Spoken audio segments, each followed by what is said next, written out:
So if my angle looks a little off, I left my tripod, the thing that I usually mount my phone on.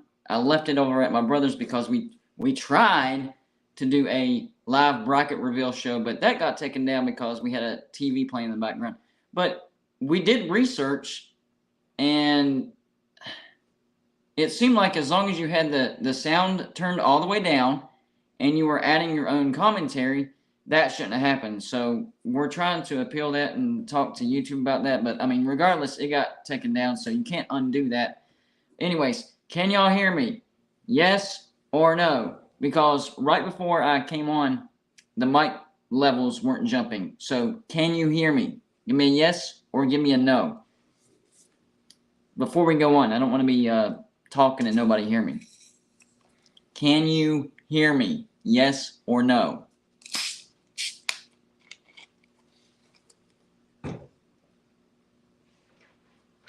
Voice good. All right, everybody can hear me. Good, good, good. Give me 1 second, guys. Hold on. All right, there we go. So 2 things I want to talk about tonight. Of course, we're going to talk about the Pac-12 again, as usual. But later on the show, what I want to do is, well, I put out a video earlier about the March Madness, the brackets that are coming out. And so I did my own brackets. Who knows if they'll be good or anything? Who knows? So later on in the show, what I want to do is I want to go through these matchups, and I'm going to create a bracket for everybody, a golden blued bracket. This will represent the entire channel. So when we get to that, we'll go matchup by matchup. If everybody's okay with how it is, then it'll stay. If you want to change something, super chat is how you do it. Now, keep this in mind. The amount you super chat doesn't matter. But if somebody disagrees with what you're with the pick and they go higher than you, then they can void your pick. So just keep that in mind later on. But anyways, hopefully this is a great show for everybody. I'm excited. I always have a good time. But the main point is if you have a good time. It doesn't matter if I have a good time. It matters if you have a good time. So give me a thumbs up. Let's help the video hit the YouTube algorithm, get it suggested more. That way more people are watching and we can get a better conversation.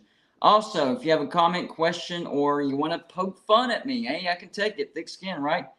Troll attempt, and you want your comment to be on the screen. Best way to do that is the super chat button. Anything you put in that super chat is going to go on the screen, just like you see golden blue right there. In fact, let me change that on the screen real quick to update. There we go. Subscriber count, 13,300. Man, golden blue is doing really good right now. Really, really good. We just hit 13,000 this past week, and we're already at 13,300. So we could really hit 14,000 in a relatively short amount of time. Our goal was to get to 15,000 by the beginning of the year. I think 20,000 is, if we keep doing the way we're doing and keep up our mojo, keep up our momentum, 20,000 is doable by the beginning of the season. Now, we want 20,000 by the end of the actual year. But if we can keep building it like this, then 20,000 by the beginning of college football season, yes, I think we can do it. So keep hitting the like button. Keep telling people. Word of mouth, that helps as well. And also those donations through Super Chat, we greatly appreciate it. We always appreciate the donations, but like I said, in the off season, we appreciate them just a little bit more because, you know, college football fans, they do lose interest after the national championship up until, I don't know, July, August, something like that. So a couple of new things that I want to talk about today. Of course, I'm going to bring up our favorite college football conspiracy theorist, MacGyver. He had something to say about this today. And Dennis Dodd posted something new. Pac-12 Sports on Prime also posted something new. I will do a regular video on this tomorrow. That way you can see the screenshots and all that. But we'll go over that real quickly. Of course, we will start with our favorite college football conspiracy theorist, MacGyver. Here's what he had to say on the subject. I call him MacGyver, but really it's MH I think 03, something like that. I don't know. He says, hearing Colorado president and AD, so the Colorado president and the athletic director, will be meeting Big 12 on campus in the near future. During the possibly during the NCAA tournament, but it could be immediately following. That kind of goes along with what I've been saying as far as I think that we will start hearing announcements after the Big Dance, because the Big 12 is known as the best basketball conference in the entire nation. Big 12 had a great football season, no doubt about it. TCU got into the playoffs, laid an egg against Georgia, but they did beat Michigan, so that helped us. But it's the Big Dance where the Big 12 thrives the most. The most. So they don't want to take any shine off of the Big Dance and start talking about something else. They want to keep all the focus on the Big Dance. That way the Big 12 can shine once again. And if you watch my video on my brackets prediction, I actually have Kansas winning back-to-back national championships. We'll get to those brackets here in a little bit. But what I'm saying is it goes along with what MacGyver is saying in his tweet as well. So those two things actually go together. Now, Dennis Dodd, the subject of some controversy here recently, because he put out a tweet, and of course the Utah athletic director answers it with 4 words: "Give me a break." And all of a sudden, everybody's like, see, that proves it. The only worthy source out there, an athletic director, says, "Give me a break." That proves that no Pac-12 teams are talking to the Big 12, and the Pac-12 is going to be fine. We have a TV deal. We're going to expand. Long live the Pac-12. That's not how it goes. Honestly, people should know better than to jump to that assumption, because the athletic director and presidents, they always use third parties, and I gave you the article that backs this up. They always use third parties, and whenever they make statements, it's almost like they distance themselves. That way, whatever happens, happens. I had nothing to do with it. I had no knowledge. I know nothing. So the fact that a lot of people jumped the gun and decided to say, Utah athletic director, he said, "Give me a break." That proves it right there. I mean, 4 words. 4 words. And that Greg Hansen, I got to read that again. I know I've read this multiple times, but Greg Hansen, I don't even know who this dude is, but people keep retweeting it, so I talked about him. He said, "The only true and reliable source yet to surface on the Pac-12's future, Utah athletic director Mark Harlan needs just 4 words to disarm the Arizona to Big 12 narrative." And I've said this many, many times. That doesn't even make sense at all. Now, if he would have put Mark Harlan needs just 4 words to disarm the Utah Big 12 narrative, I can buy that a little bit more. But that disarms the Arizona to the Big 12 narrative. If I was an Arizona fan, I would be a little bit mad about that. So wait a minute. You're saying that the Utah athletic director speaks for us? No. He does not. So yeah, the way that he worded that, I was like, yeah, no, I'm not buying that. I'm not buying that at all. Now I can believe and I can understand when people were like, well, this proves that Utah is not going to the Big 12. I'm okay with that. I don't agree with it. I don't think it does prove that Utah's not going to the Big 12. But I understand why people would think that. But it proves that Arizona is not going to the Big 12. That's just, no. I don't like it at all. But then the person that Mark Harlan was answering on Twitter, Dennis Dodd, he's still active. He hasn't quit yet. He said, sources, the Big 12 continues to speak weekly, in other words, every week, to expansion candidates. And this was after the Mark Harlan tweet of "give me a break." And Dennis Dodd is like, he may be saying that, but I'm telling you guys. And Dennis Dodd was the first source that I heard. Maybe there was someone else that beat him. I don't know. But he was the first source that I heard that confirmed Oklahoma and Texas to the Big 12. And he was the first source that I heard that confirmed USC and UCLA to the Big Ten. So this guy, I'm not saying he's perfect. I'm not saying he's going to nail it every time, but he's pretty reliable. And the shots that he's taken recently, a lot of people claiming, oh, he's in the pocket of the Big 12. The Big 12 is paying this guy off to spread Big 12 propaganda. Well, that's a new one on me, because I've never, ever heard that before. But now that we're talking about the Big 12, it's funny how when conferences were picking off the Big 12, it was fine and dandy, no big deal. But now, since the Big 12 has kind of turned the tables and now they're on the offensive, oh, this is Big 12 propaganda, everybody. Man, this is crazy. This Dennis Dodd guy, he's on the payroll of the Big 12. Fox and ESPN, they're colluding, and the Big 12 is getting Dennis Dodd and Golden Blue Dude and Pink Around the Corner and everybody else out there to do their bidding. Sheer nonsense. It tells you how crazy this whole thing has gotten. But earlier, I also got a message from Joey, and he showed me this tweet from Pac-12 on Pac-12 Sports on Prime. This is very interesting, guys. Very, very interesting. Local ABC affiliates are running stories about UW, Washington, UO, Oregon, and the Four Corner schools accepting membership into the Big 12. SportsCenter's headline story is about the death of the Pac-12. Nat Geo, National Geographic, on Disney Plus announced on upcoming docuseries on Oregon's transition to the Big 12. What is going on there? That one, oh man, that's going overboard. Like if they would have said they're doing a docuseries on Oregon and Washington's transition to the Big Ten, I could buy that. But I don't. Although I will say this, they did leave out Washington, right? But I have heard that the Big Ten does want Washington, but they're kind of iffy on Oregon.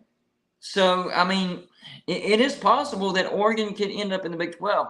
If I have any viewers, Oregon viewers or subscribers that's in the chat right now, let me know how you would feel about that. I don't think that that's going to happen, but it has gained some steam. This story has gained some steam as far as, yes, the Big Ten wants Washington. No, they don't want Oregon. And they might actually take Washington and Stanford because of Stanford's academics and research and all that stuff, because they're worth a little bit more in that regards when it comes to the Big Ten. And maybe they would be willing to accept an even lower share than what Oregon would be willing to accept just to be an elite conference. Football, they really don't care that much about football. I mean, they don't want to quit football altogether if they can help it. But, a lower share than even Washington, maybe 25, 30 million, just a little bit more than what the Pac-12 would offer, into an elite conference where resources are shared, where they're going to be among their peers. Yes, I think that is very, very doable as far as, instead of Washington and Oregon to the Big Ten, Washington and Stanford to the Big Ten. And there for a while, I actually thought that maybe there's a higher likelihood that Stanford and Cal go to the Big Ten first, and then maybe Oregon and Washington because of the value that they bring in the academics, the research, all their shared material, all that stuff. So those four are definitely the top prospects for the Big Ten. But I've also heard that the name Utah is being thrown out there, and that's the reason why Mark Herlin gave that "give me a break" tweet response to Dennis Dodd. I mean, maybe there's something to that. Maybe the Big Ten is looking at Utah and Washington. Man, oh man, how many video ideas did I just come up with right there? I mean, that's crazy right there. Let me write this down. Utah and Washington. Let's see. To the Big Ten. There we go. Video idea right there. So, and it makes sense too, because I've heard several people say that the Big Ten is high on Washington, not so high on Oregon. Joey, let me ask Joey something real quick if he's still in the comments. So, on my side, for whatever reason, and I think this started the other day whenever I did the live show for the bracket reveal, it dropped all the way to 0. I know that there's more than 0 people watching, but for whatever reason, my count is showing 0. So, just for my ego's sake, Joey, make sure that there's more than 0 people watching, because I don't know what's going on my end as far as the StreamYard goes, but it's getting on my nerves. I know there's more than 0 because I'm watching them in the comments, but that number is really, really bugging me on the upper left corner. Cyclone Steve is talking about, why would a Big 12 team fight the gore, pay the exit fee just to get the hoped for $30 million, likely $22 million payout. Yeah, exactly. No, if anybody in the chat is talking about 135, thank you. I knew we had several people watching. I just didn't know because my stupid end is showing nothing. StreamYard is you're messing with me, StreamYard. That's what it is. You started with me yesterday, and YouTube kicked me off, and now you're messing with me again. That's not cool. Not cool at all. But anyways, if there is, I haven't really been keeping it up with the conversation as far as what Cyclone Steve just said. If somebody is suggesting that teams are willing to jump from the Big 12 to the Pac-12, you're insane. You're insane. If you want to say no, Pac-12 teams are going to leave the Pac-12 and they're going to stay in the Pac-12, not go to the Big 12, I can buy that. That's a believable story. I don't think that's going to happen. I do think teams will jump, but I can buy that.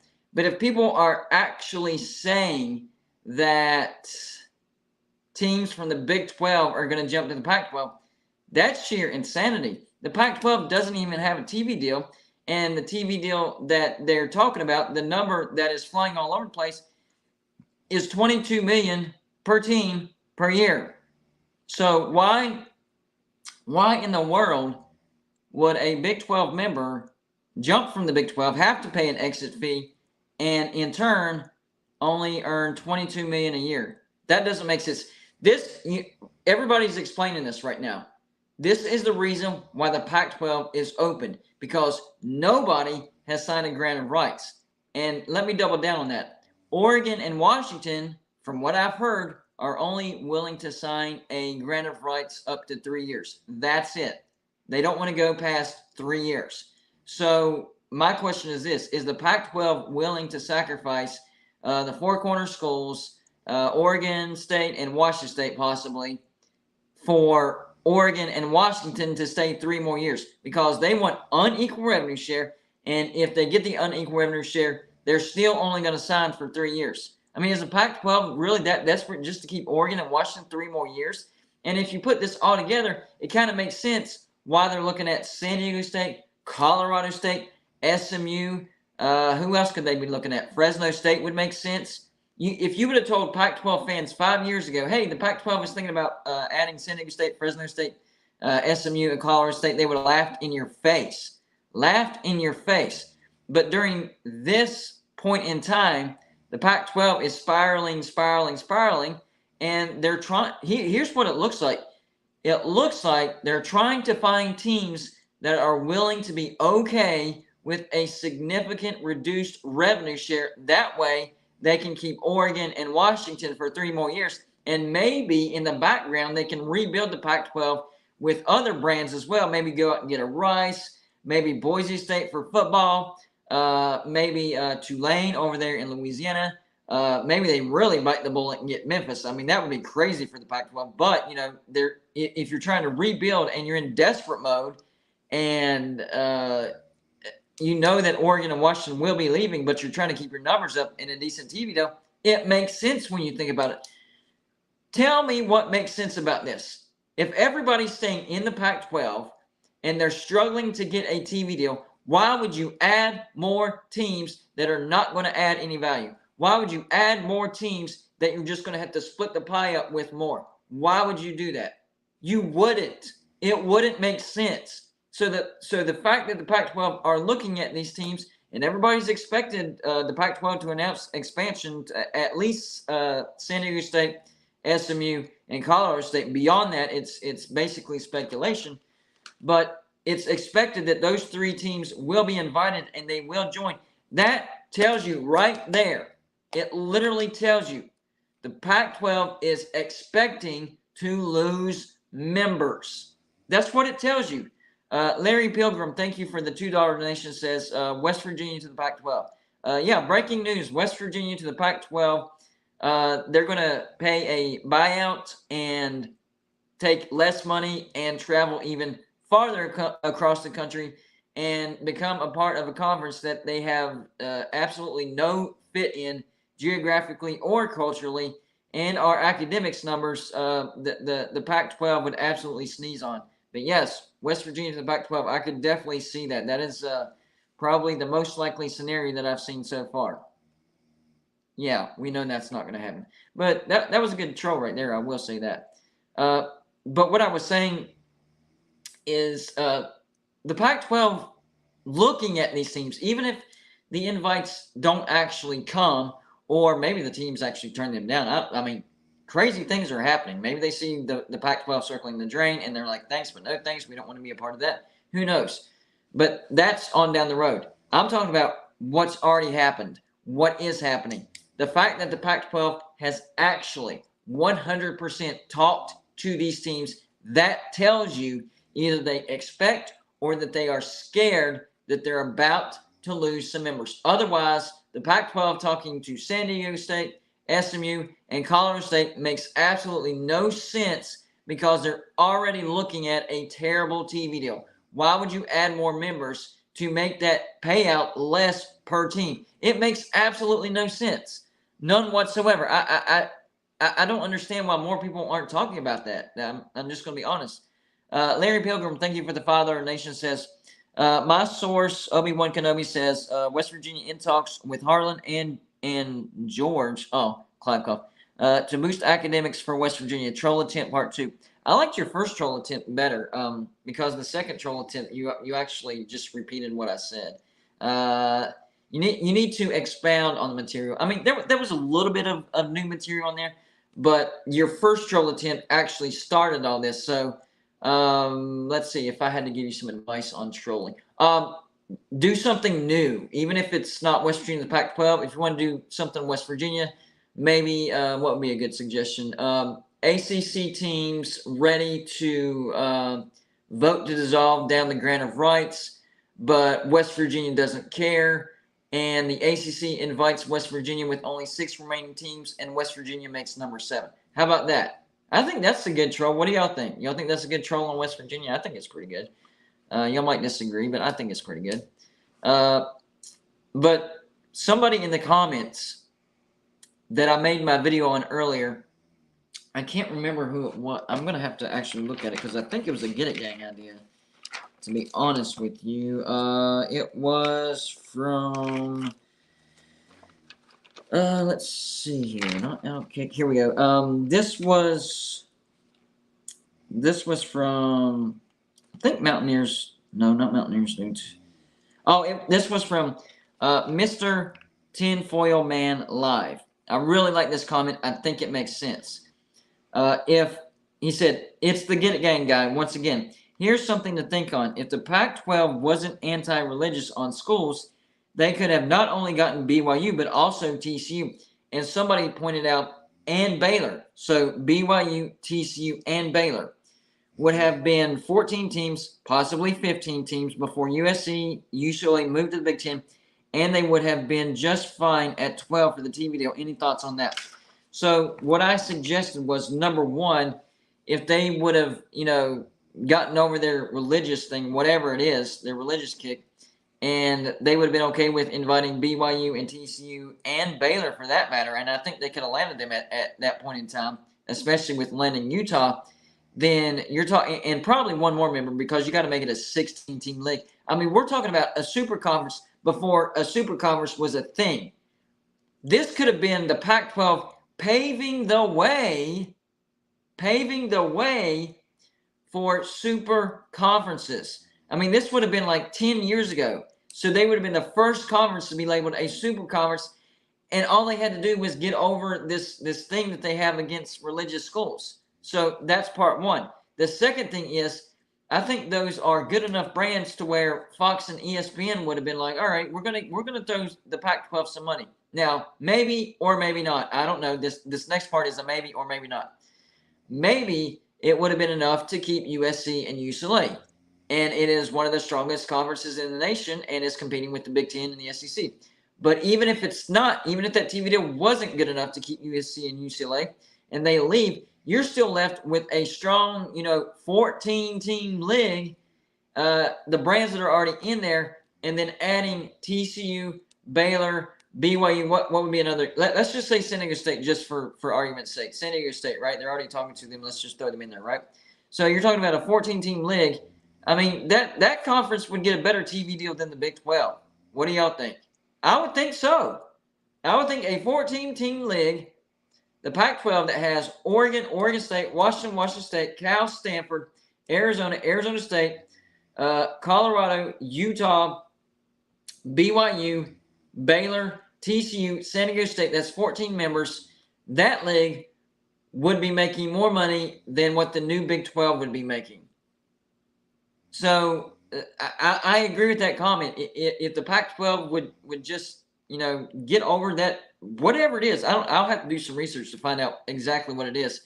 But if they were able to look past that and invite these teams, the Pac-12 would be a strong conference getting a good TV deal. And guess what? TCU just made the playoffs, and had they been a part of the Pac-12, for a decade, the Pac-12 would have made the playoffs this year. So a lot of pros for the Pac-12 if they were able to get over that kick that they have. Cyclone Steve, thank you for the $2 donation. Says, if OSU is afraid of the Mountain West, if OSU is afraid of Mountain West, say yes to $20 million from the Big 12. Exactly. I like that, and I haven't thought about it just like that. Let's see. I'm going to write down Oregon State, and what about Washington State? You think they're in that mix too, as far as a lower deal? Because we know that the $20 million is guaranteed. That's just the starting point. That's not like the most, because maybe they are that scared of going to the Mountain West, and they would be willing to accept a lower cut. So $20 million, even though that's only the base, maybe they would be willing to. Hey, $20 million is enough. We need to get out of here because we see the Pac-12 circling the drain. We don't want to end up in the Mountain West and make less than $10 million a year. So $20 million, that's good enough. We're in the stable conference, and we'll give a thumbs up on that.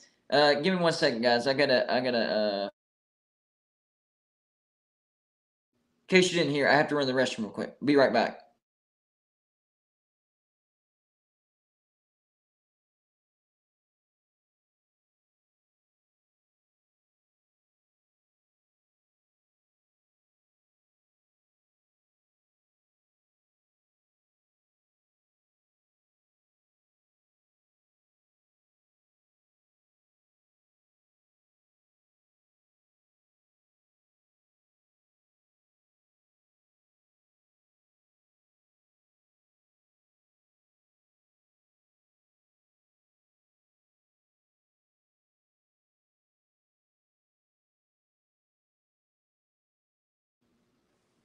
All right, I'm back. Yes, that was quick.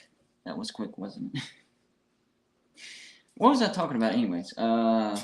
See, that's how my brain works. Like, I get on a train of thought, and I can roll with it. But once I take a break from that train of thought, it's like I lost it.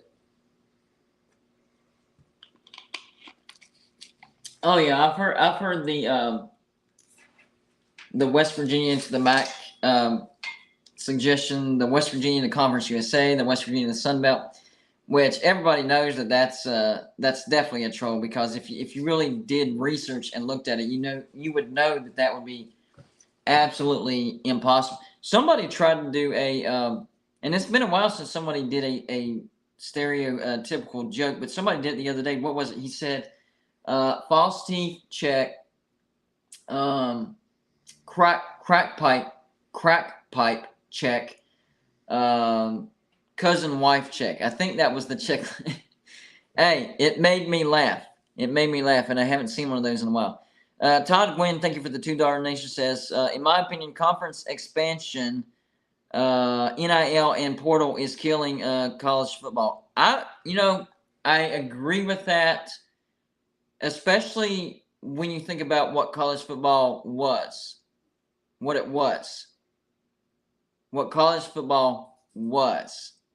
Now, you have to get used to this change, though. So I'm agreeing with what you said, okay?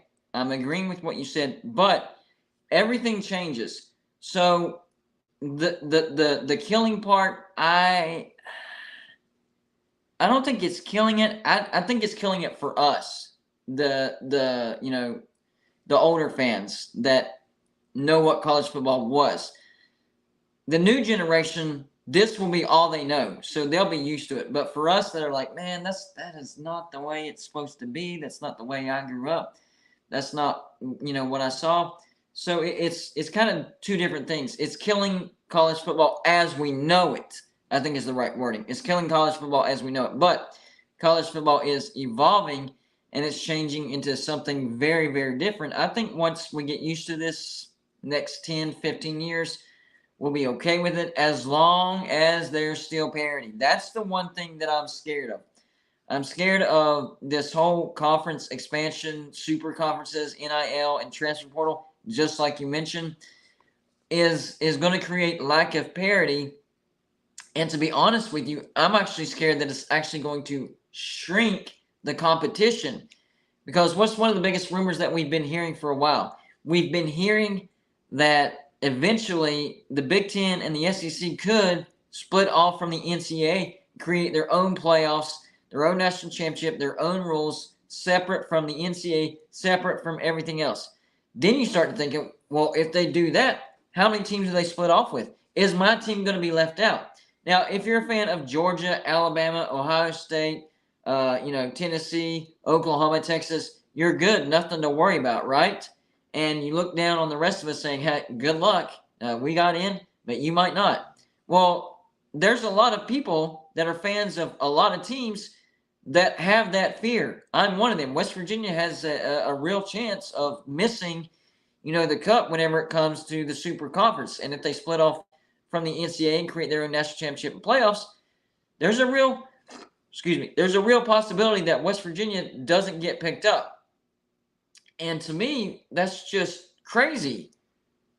They're basically eliminating the chance of, the comeback story, the Cinderella story, the teams that have to build and build and build, and then they have that one magical year and one shot, and either they can make it or they don't make it, and they have to start all over again and then build up to that moment. That's what West Virginia has been my entire life.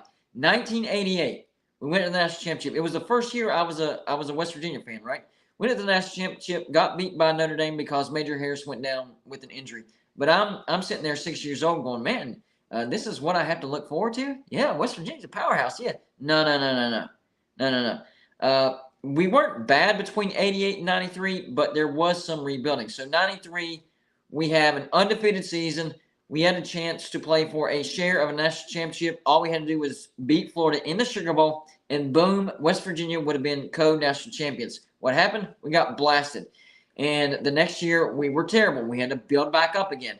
1998, we had a decent season, and we were undefeated. We played Miami. We had the lead. I think it was 10-7 or 7-3, something like that. And all we had to do was keep this one prolific punt blocker from blocking the punt because it was under a minute. Miami was not moving the ball on us, so we would have won the game.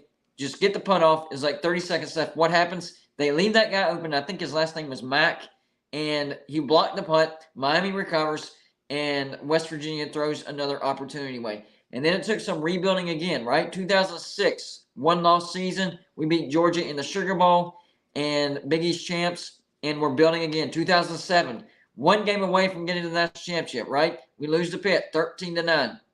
And West Virginia's been trying to recover ever since. But the problem is, we're not one of these teams that can just hoard talent, and the backup quarterback or the backup running back is a 5-star, and the only reason they leave is because they're not getting any playing time. I mean, that's the problems that Alabama and Texas A&M and Tennessee and all these other teams that have all this money and that recruit at a high level, their biggest problem is trying to keep the backups from getting too bored to where they want to transfer out. Because even the backups there are 4 and 5 stars. West Virginia is like, we're lucky to get 2 or 3 4-stars in every recruiting class. So we have to build and build and build. And it's very, very apparent that under Neil Brown, it's not working. My point is, whenever we go to these super conferences, whatever the number is, hopefully the bigger the number, the better, because that means West Virginia has more of a chance. If it stops at 20 apiece, 20 from the Big Ten, 20 from the SEC, we might be screwed. We might not be in that top 40 because right now the SEC is at 16. That means there would be only 4 spots open. Now, I have heard that the SEC is interested, and this all depends on the ACC, by the way, that the SEC is interested in West Virginia and Oklahoma State from the Big 12. And that's if the thing with the ACC, goes sideways and the grant of rights can't be broken or whatever, which that's great. But so we have to rely on the ACC not falling apart, and then the SEC is interested in us. It's just not having your own destiny, not being in control of your own destiny. That's what ticks me off the most. So I agree with this super chat, but I also disagree because I don't think it's like the actual death of college football. I just think it's the death of college football as we knew it. And now we have to get used to something new.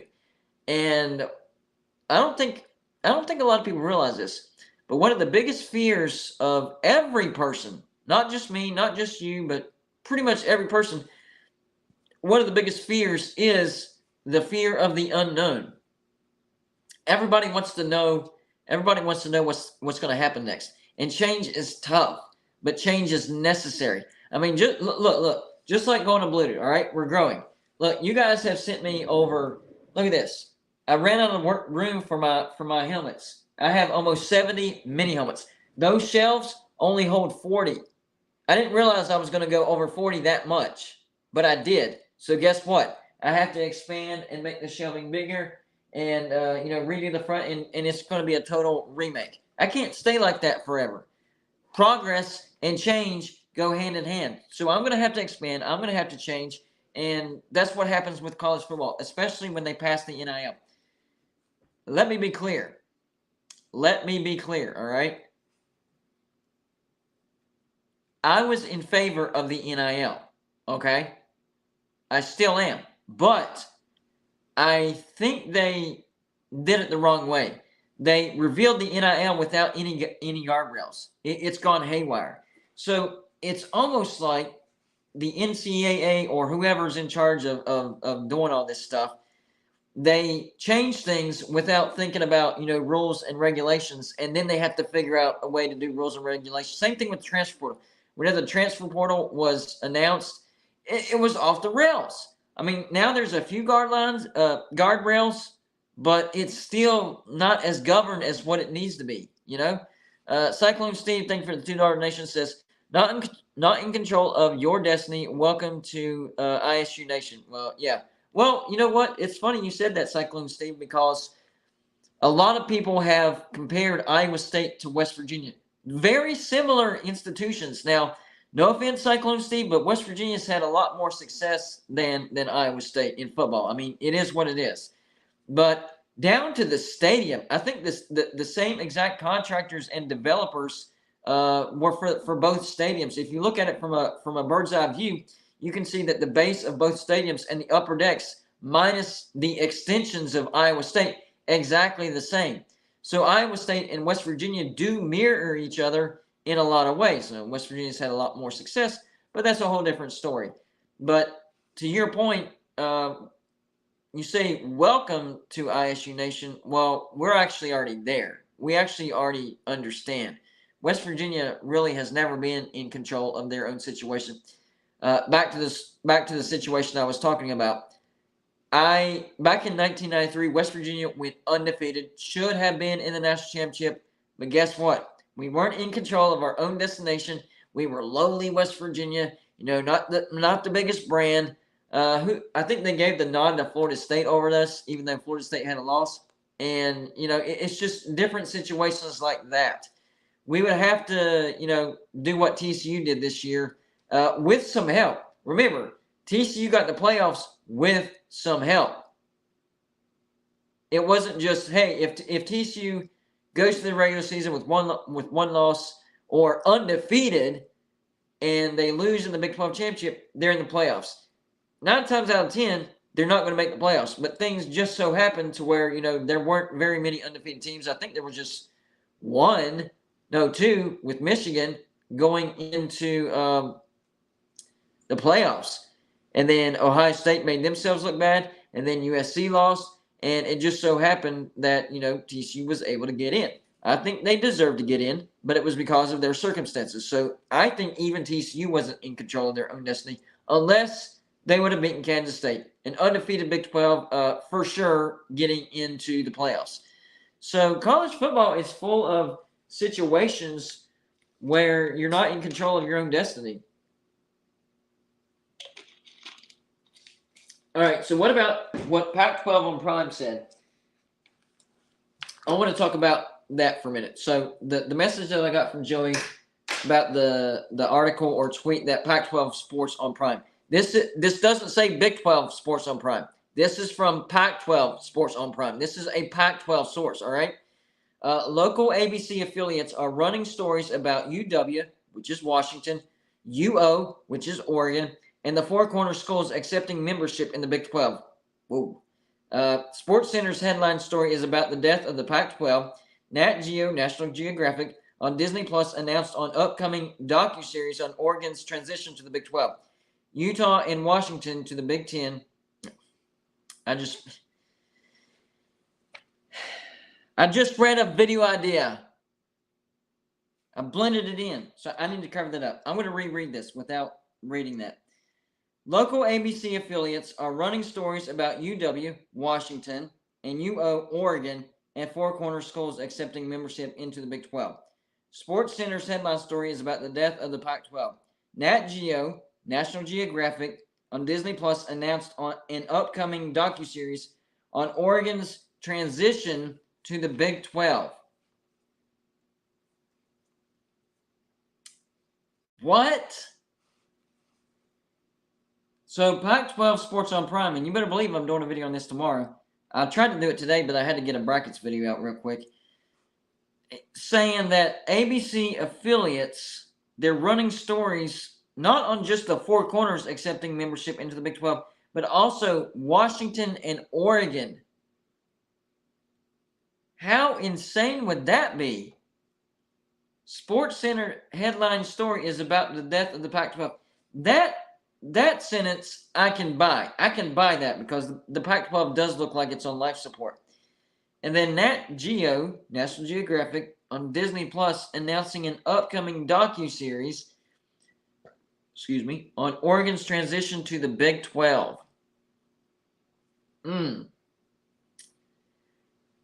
I am very confident that Washington will not be going to the Big 12. That's the one school out of this entire thing that I'm like, no, that's not happening.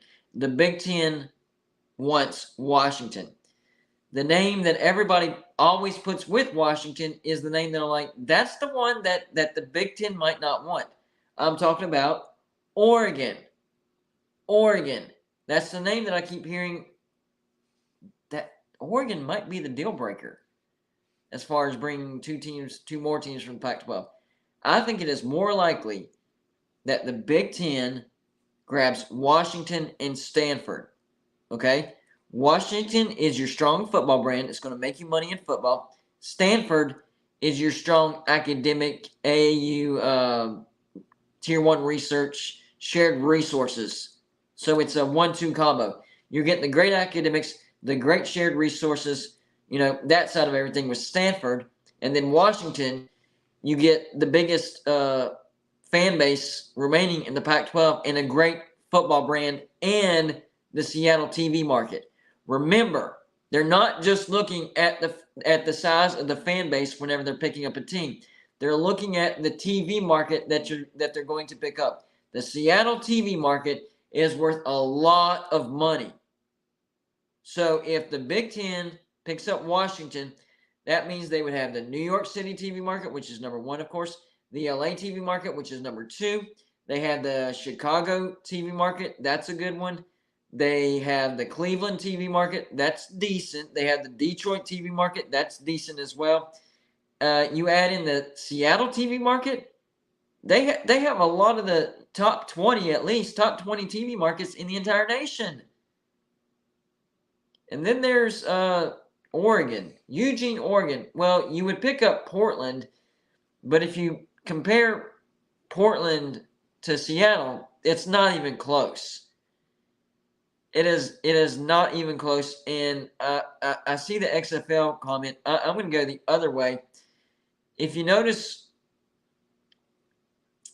the Big Ten has a lot of brands that are connected to the NFL. All right, Ohio State is in the state that has two, Cleveland and Cincinnati.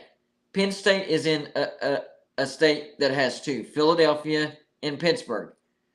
Let's see, Rutgers, New York Giants, New York Jets, two right there. USC is in LA, right? So you have the Rams. Is the Chargers still in LA?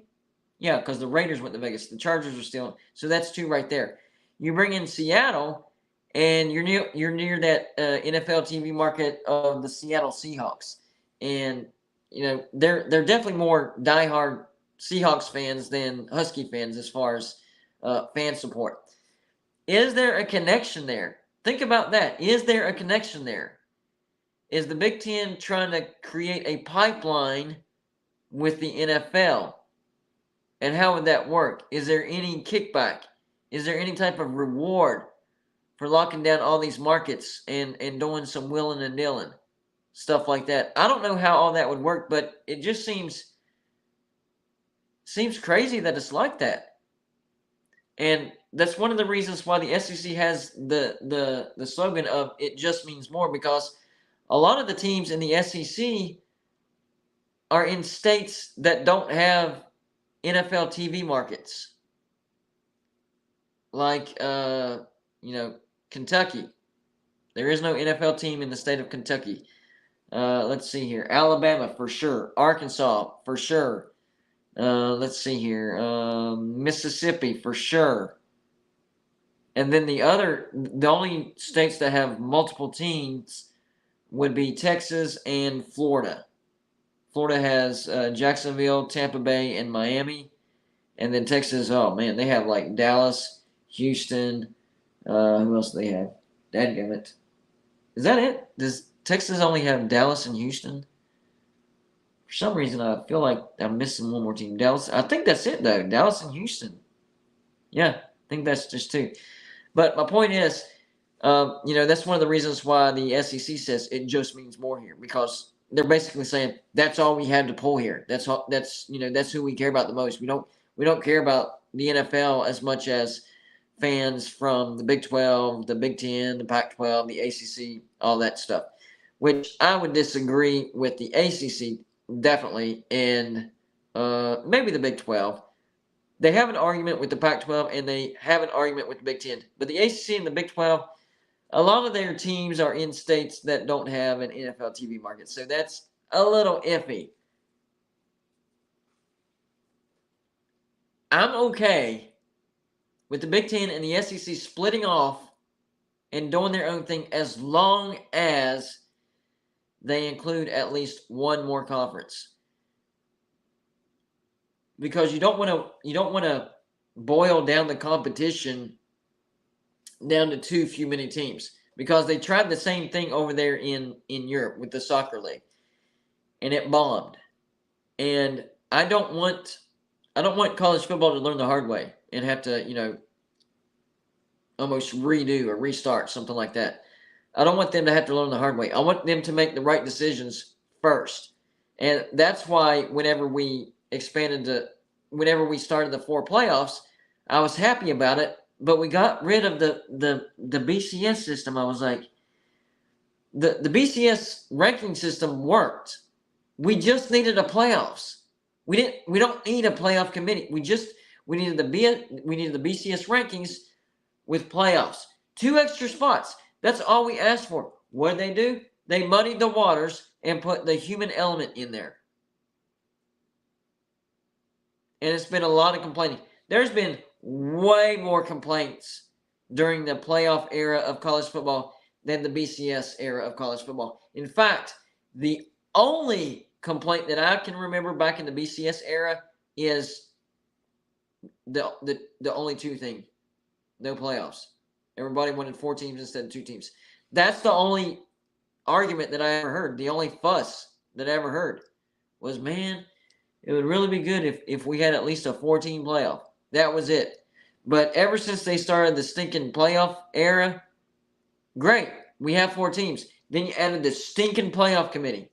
And every single year, people roll their eyes. They're like, not just the final outcome. I'll be honest. The final outcome, for the most part, has been okay. For the most part. There's been a few where I was like, well, this year you said this, but this year you changed the rules. What? Like, you contradict. It's like they contradicted themselves. All right? But for the most part, I've been okay with this. The biggest thing that people have gotten angry about have been the rankings leading up to the actual playoffs, like from week to week. They had that team jump. That team, what were they thinking? Oh, that team is ranked way too high. This playoff committee has no idea. Oh, man, they punished. Why did they punish that team that much? You know, it's a week-to-week soap opera thing, and I admit it does add some drama. It does give something for people to talk about, but for the most part, it's something negative for people to talk about. That's like the Pac-12 right now. The Pac-12 right now, everything about it is negative. Everything about it is negative. And, you know, if I was George Kliavkoff and I'm seeing all this negativity, right, and I had something positive to say, I would be putting it out there as soon as possible. Like, I have a press conference, and, you know, I've been hearing all these rumors, guys, but let me tell you something. Pac-12's fine. We have a TV deal. Here are the numbers. Release actual numbers. Here's the grant of rights. Here's who all. Here's the teams that have signed the grant of rights. Here's how long the grant of rights are going to be.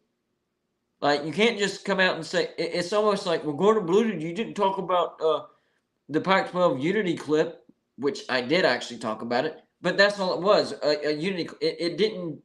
It just said, hey, basically we're sticking together. Pac-12's fine. That's basically. I mean, nothing specific. When I say come out with good news from the Pac-12, I'm talking about you need to go into at least a little bit of detail. Be like, you know, nobody's leaving. Here's the dollar amount. Here's how many years we're going to have it for. Here are our TV partners. Here's the grant of rights. Here's the teams that signed the grant of rights. But they haven't. Why? It tells me that they don't have anything. That's what it tells me. It tells me that the Pac-12 doesn't have anything. Because every day that passes, that the Pac-12 doesn't come out with a statement, or I should say George Kliavkoff doesn't come out with a statement and say, hey, we're fine, we're good, we got a deal, this is the dollar figure, these are the partners, everybody's staying. Every day that goes by that doesn't happen, it's just another day that everybody's sitting back and going, man, they still don't have a TV deal, do they? And you know what? It could turn out that the Pac-12 does end up with a TV deal. That is a real possibility. And maybe it's a decent one. Maybe they get paid, you know, near the Big 12, like $30 million per team per year. Maybe that happens, right? It's still possible. But right now, it just seems like the Pac-12 is on the defensive, because even with that tweet that was taken out of context and, you know, shot to the moon, you know, Mark Harlan, the Utah athletic director, saying, give me a break. Everybody's like, oh that's it. That's the real source right there. And he's saying, give me a break. So that means, you know, nothing's happening. No, that's a generic tweet that could most certainly be used as plausible deniability, which all these presidents and athletic directors use all the time, not just in conference realignment, but when there's a coaching search, whenever they're looking at players in the transfer portal. It's just a way for them to say, hey, if something goes south, something goes wrong, something negative comes out of this, I didn't know anything about it. I had nothing to do with it, okay? That's what that tweet was about. It was Mark Harlan distancing himself from the situation. That's what that tweet was about, all right? And even after that tweet, and I mentioned this earlier, Dennis Dodd, he's still tweeting about it, all right? So it's not like, oh, man, he figured me out. No, he's on my front. I guess I just better stop. No, Dennis Dodd is like sources. The Big 12 continues to speak weekly. That means every week to expansion candidates. So the Big 12 has been talking to expansion candidates, and they are still talking to expansion candidates. And remember, that's not just specified to Big Ten. It doesn't say the Big 12 continues to speak weekly to Big Ten or Pac 12 expansion candidates or a specific conference candidates. It just says in general. Who else could the Big 12 be talking to? You know, it's kind of funny, and I'm going to write this one down too. Give me 1 second so I don't forget this, guys. Let's see. Washington, Oregon, unequal revenue share affected ACC. So, my idea is this. What if the fact, because it's kind of funny, the timing on this. Yvette, if you can give me a quick count on the crowd we got again, that way I can keep up with it real quick.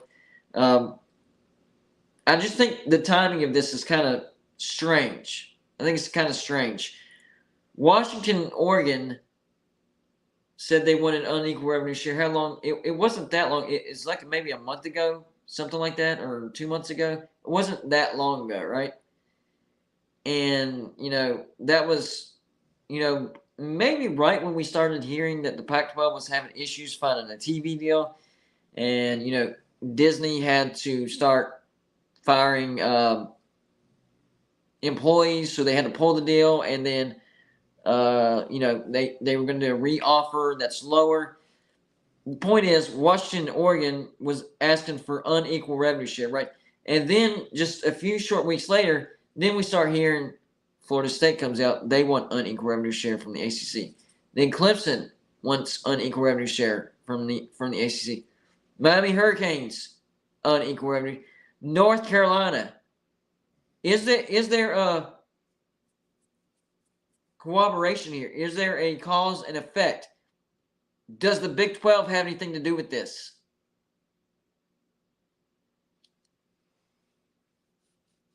Think about that. Does the Big 12 have anything to do with this? I'm not saying they do. I'm just asking the question because it's very. Oh man. Who did I pick to lose in the first round? Hold on. I think Gwen asked something. Who's the Arkansas fan saying that I picked to lose in the first round? I'm seeing bits and pieces of your conversation, so catch me up on that. David Z, thank you for the $2 donation. Says good luck to Iowa State in the tourney. Go Cyclones. If it's Iowa State, I have Iowa State losing to Pitt. I think Pitt actually beats Mississippi State and then beats Iowa State. I think Pitt's a little bit. And this is from a West Virginia fan. I think Pitt is a better team than people realize. And it's weird that they got a play-in game for the 11 seed. NC State finished one spot below them in the ACC, and they don't have to play in for that 11th spot. They both got the 11th seed, but Pitt has to play Mississippi State just to even get in the first round.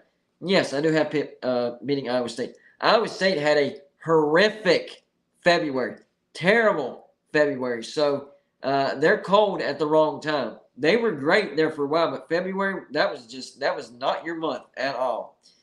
All right, going back to what I was saying.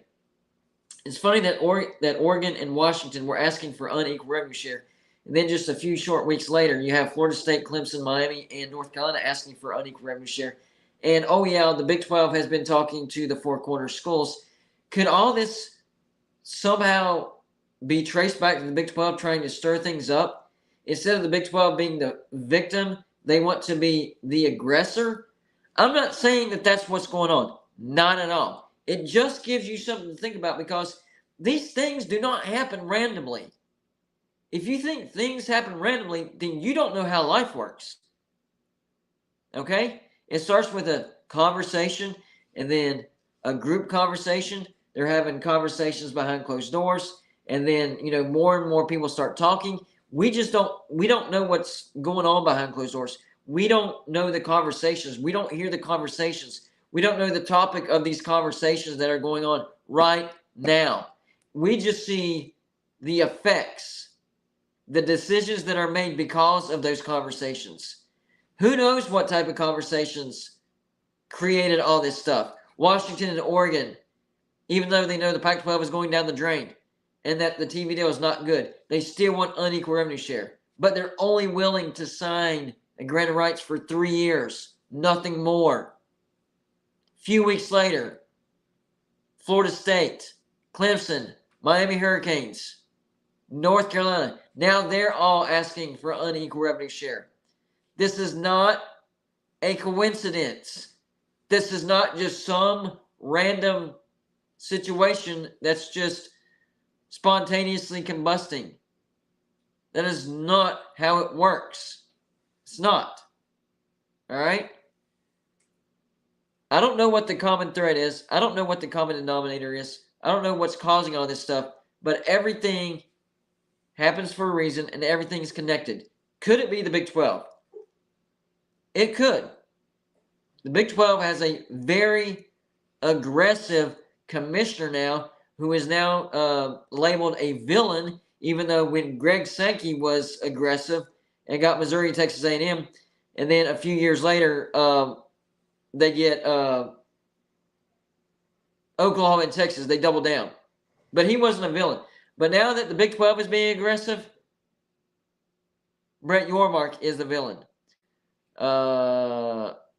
Hopefully I pronounced your name correctly. Is that Reuben? Reuben, thank you for the $5 donation. Says, let's go Creighton. Absolutely. All right, so enough talk with that. Let's go on to the other part of the show real quick, guys. And that is, let me get to it. I can't wait to get my laptop back. That way I can actually show you guys the graphics as well. Because I miss being able to share the graphics on my live shows. I know, it's a little bit, it's not as, I don't know, entertaining in my opinion. Anyways. So I don't know how many of you watched my Big Dance video earlier today. Basically, I went through the NCAA brackets for the Big Dance for 2023, and I just gave my gut picks. The teams that I think we're gonna make it. And you know what? I forgot to mark these teams. Give me 1 second here. I got that,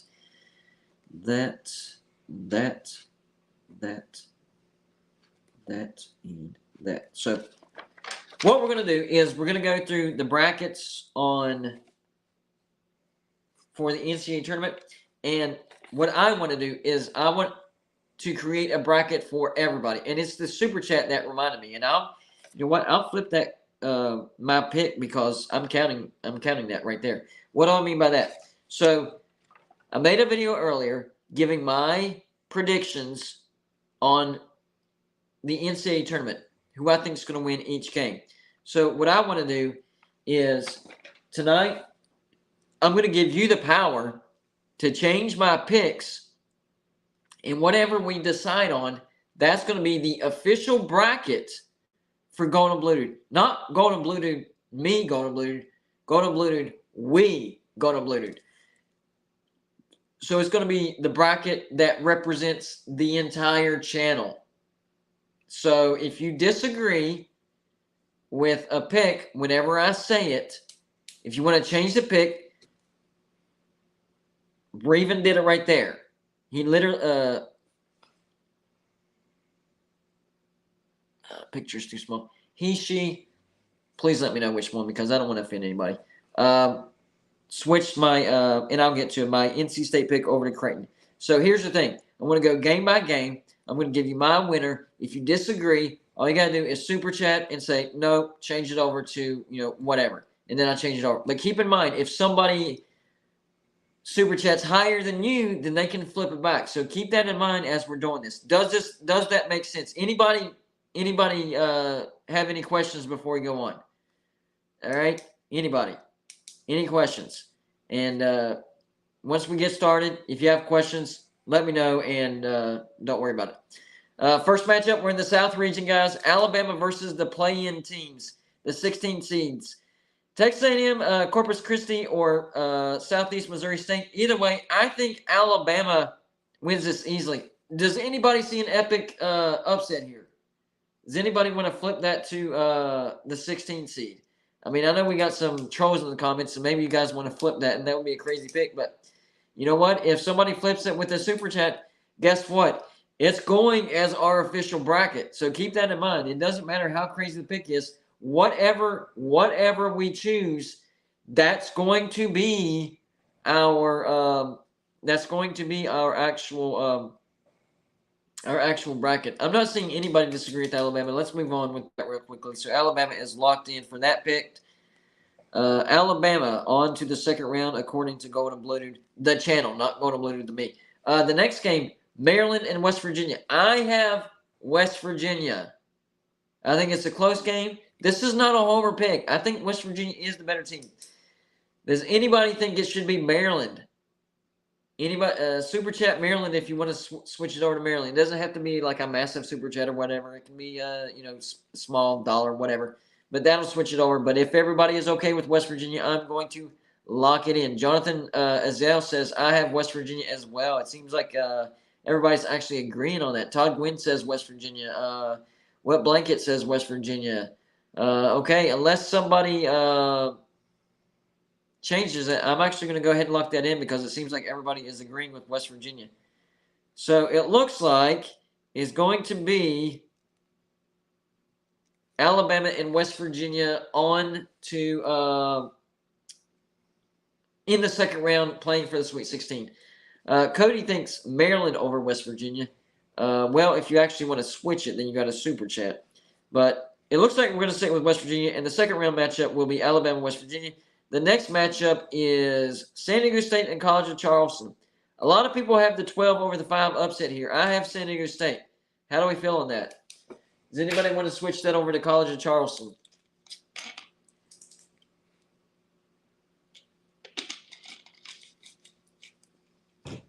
I actually agree with how do you pronounce your name? Is it Port? I don't even want to try the Porcinestin. I don't even want to. I will butcher that. I already know. Jonathan Azell saying I'm picking Charleston. So some people are picking Charleston. I'm going with San Diego State, guys.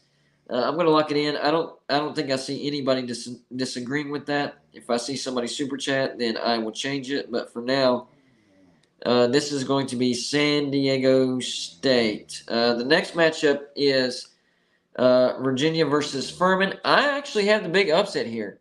I have Furman over Virginia. Does anybody want us? And remember, this is the bracket that represents all of us. All right, so keep that in mind. Are you okay with me submitting these wins? So I'm taking Furman over Virginia.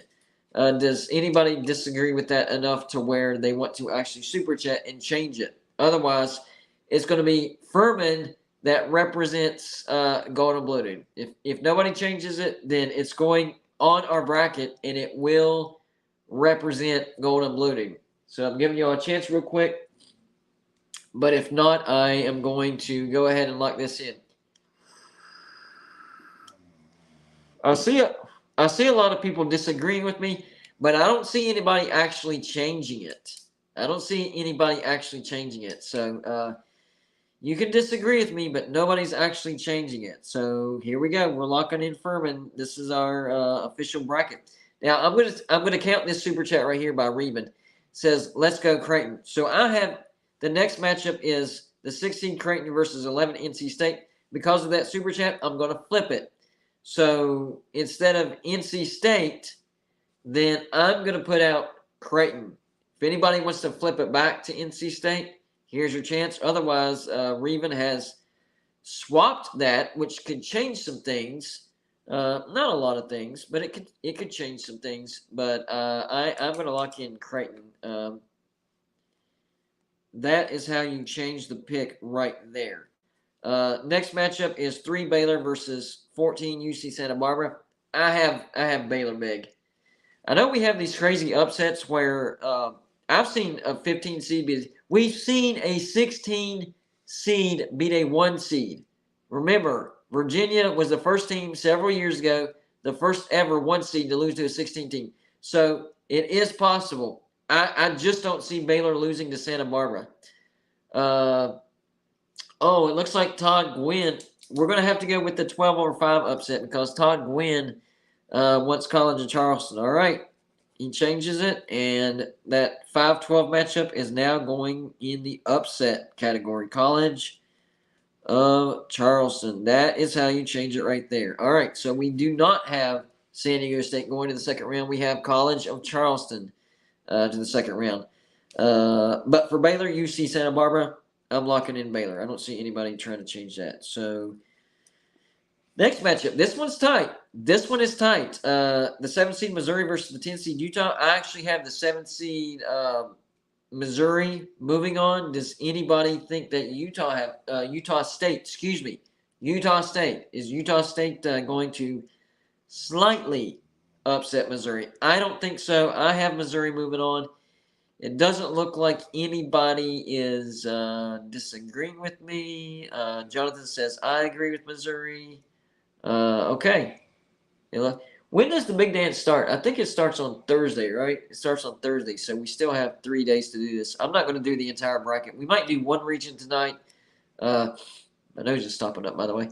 We'll do one region tonight and 2 regions tomorrow and then a region the next night. How about that?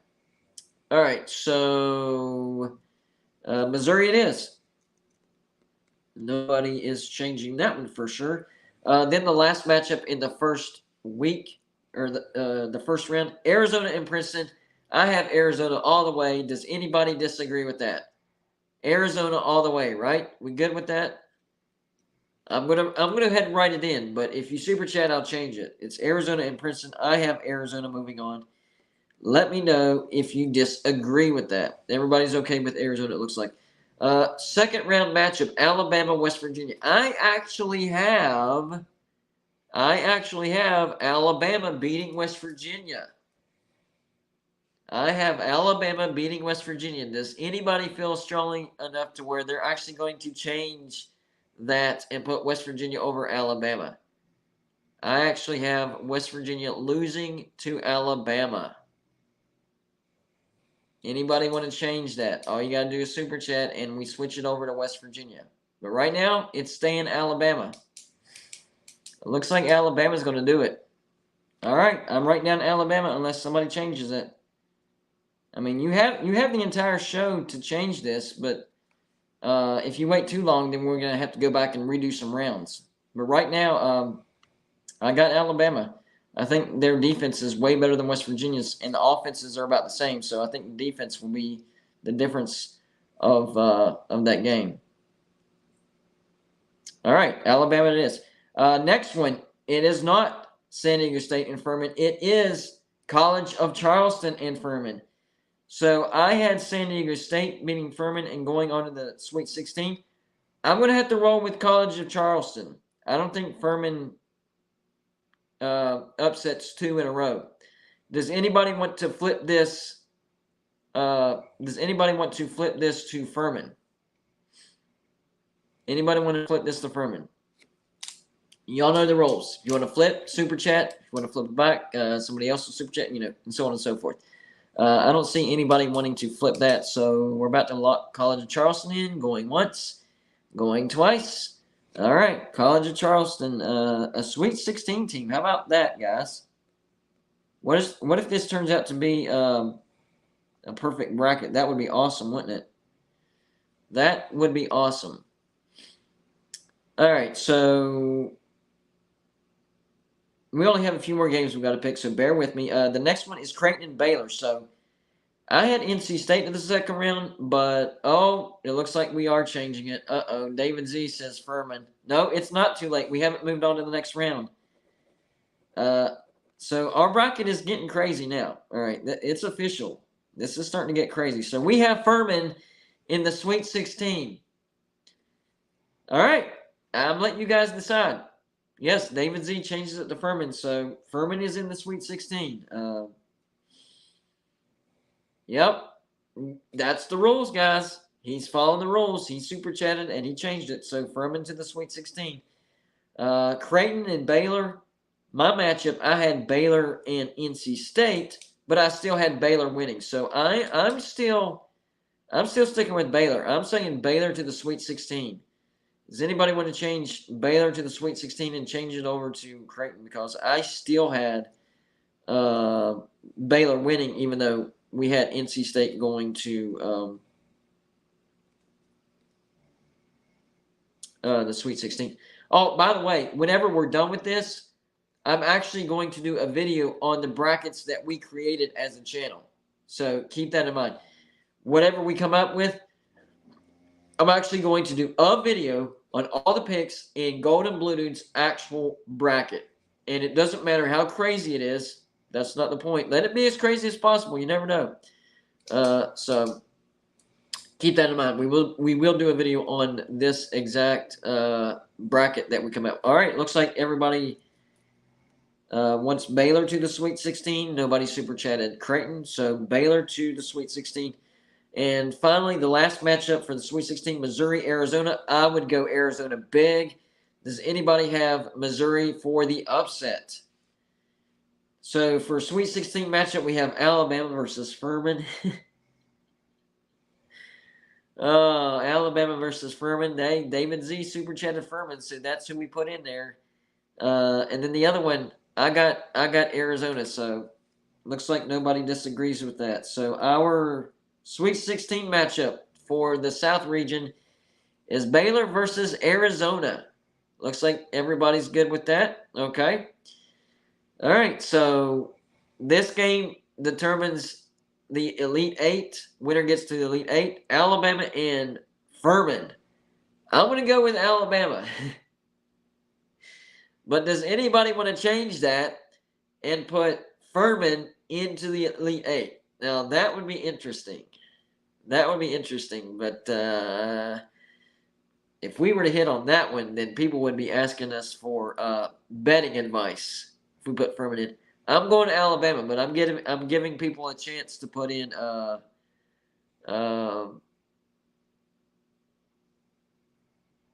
right, David Z did the unthinkable. Yep, here we go. He's going to make sure Furman goes far, isn't he? Holy crap. So Golden Blue Dude, the channel has Furman in the Elite Eight. Yep, we have Furman in the Elite Eight. What about Baylor and Arizona? I got Arizona. Anybody want to flip that to Baylor? Before we get to the last matchup, Lord help us. I think we're going to have Furman in the Final Four. I just have this feeling. Oh man. But anybody want Baylor over Arizona? I'm about to put Arizona in. Going once, going twice. Arizona. Here we go. All right, the final matchup. The final matchup. This determines who goes to the Final Four. Furman and Arizona. I'm putting in Arizona. Does anyone want Furman going to the Final Four to represent Golden Blue Dude? Man, I did not think this through, did I? I did not think this through, did I? Man. Arizona, does anybody want to flip that over to Furman? Kind of scared to ask that now since I've seen 2 picks flipped over to Furman.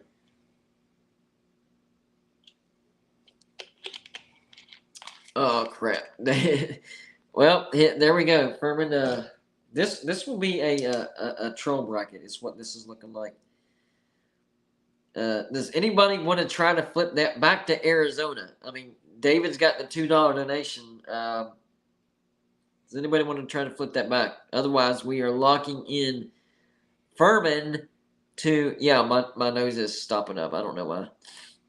And it's weird. Like it's done that on multiple shows, and I'm not sick. It just starts. There we go. Somebody with some. No offense, David Z, but somebody with some sanity Sal Carmona says Arizona. So we are flipping it back to Arizona. So Furman is not a Final Four team. It's going to be Arizona. But hey, Arizona to the Elite Eight. That's still a pretty deep run for. Dang gummit, I hate it when my nose does it. But it's like 15 minutes after I'm done being live, it unstuffs. So something about me being live makes my nose stop up sometimes. I don't know why. It's weird. It's weird and annoying at the same time. So Arizona is our Final Four team. And I do think Arizona is good enough to do that. I actually have. If you watched the video, you saw that I had Arizona going to the national championship and getting beat by Kansas. So, yeah, I can definitely agree with that. But we still have Furman to the Elite Eight. That's a crazy enough bracket right there, right? So going over our picks real quick, then I'll let you guys out of here. Alabama beating the 16 seed, whoever wins that matchup. West Virginia beats Maryland, gets to the second round, but then gets beat by Alabama. Holy crap. David Z is actually flipping that back. Yeah, he is determined. Let me read that. He says, Furman won't be denied. Let's keep him in the Final Four. Well, you just did right there. Man. I've never met David, are you an actual fan of Furman? Like I live near Furman. Like Furman's probably maybe 30 minutes from where I live.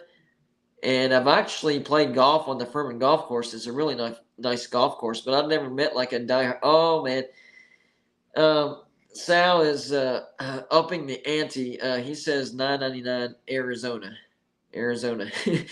Then Mark says, David Z, please be realistic. What have I done? What have I started? This is crazy. This is a knockdown, drag out